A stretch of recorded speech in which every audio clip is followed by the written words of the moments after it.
Hey guys, Joe here, and here to talk to you about the top 5 most ignored mid-tier fighters in Super Smash Bros. Wii U and 3DS in my opinion. Now these guys really aren't played too much more in competitive play lately, they haven't been changed for a long while, and people barely talk about them anymore. I'd really like to go over who I think are some of the most ignored mid-tier fighters, and make sure to tell me your opinions in the comment section below.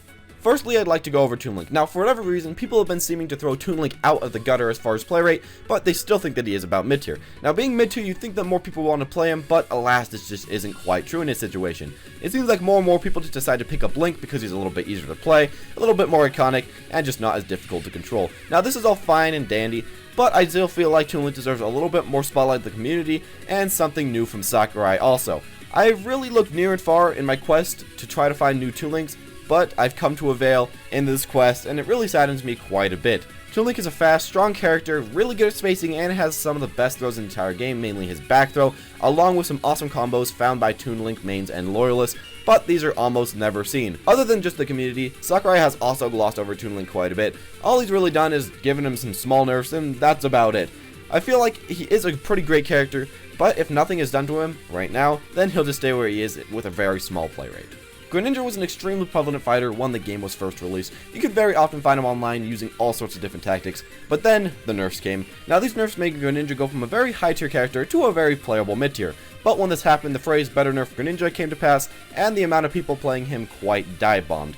As of now, Greninja is still a very playable character that's done very well in Japan, but in the United States there seems to be almost no Greninjas left. Greninja has a great combo game / string game, an amazing projectile, and also some awesome mix-ups to boot, but these don't really seem to cut it for the community. I'm sure he could come up in popularity again if he got some sort of okay buff, but for now, there is nothing to be seen. A few months back, we got to see some amazing talent by a Mexican Game & Watch player. Many people picked him up, but shortly after, they decided to pick up somebody else instead. Game & Watch is a very strong mid-tier that has always had some really great things about him, but also some really frustrating problems that can keep a lot of majority of people away from him. The great parts about him are his 0% kills, his down throw combos, his up air change with forward airs also, and his robust smash attacks. Now these are all very strong, but of course he does have a lot of these big flaws to boot.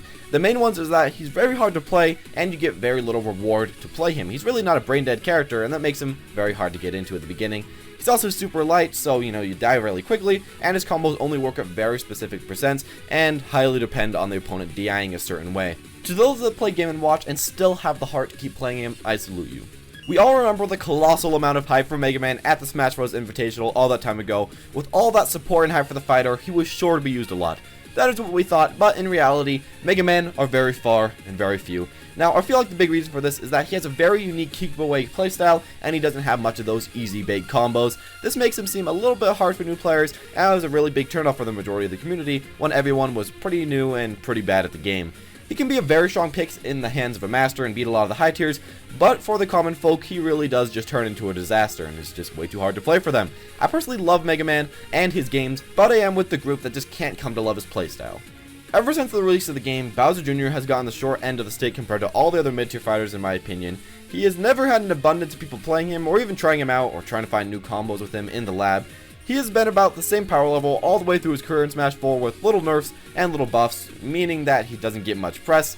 Bowser Jr. is a very different and weird fighter, and I think this is the majority of the reason why we really don't see him way too much. His playstyle is very different from anything else we've ever seen in a previous Smash Bros. Game, and after all this time, it seems like we still haven't figured out all the things we can do, and there's really only one Bowser Jr. player still. For Bowser Jr., I can see him staying in the mid-tier and not being talked about all the way till the end, just because it's so hard to relate to such a different and unique character. Thank you guys for watching. I hope that you did enjoy this video. If you did enjoy this video, make sure to press that like button, and make sure to tell me in the comment section below if you do like this scripted video more than an unscripted video, and I'll go off that information. Also press that subscribe button, and tell me opinions on who you think are the most ignored mid-tier fighters. Thank you guys for watching though, and I'll be seeing you all next time.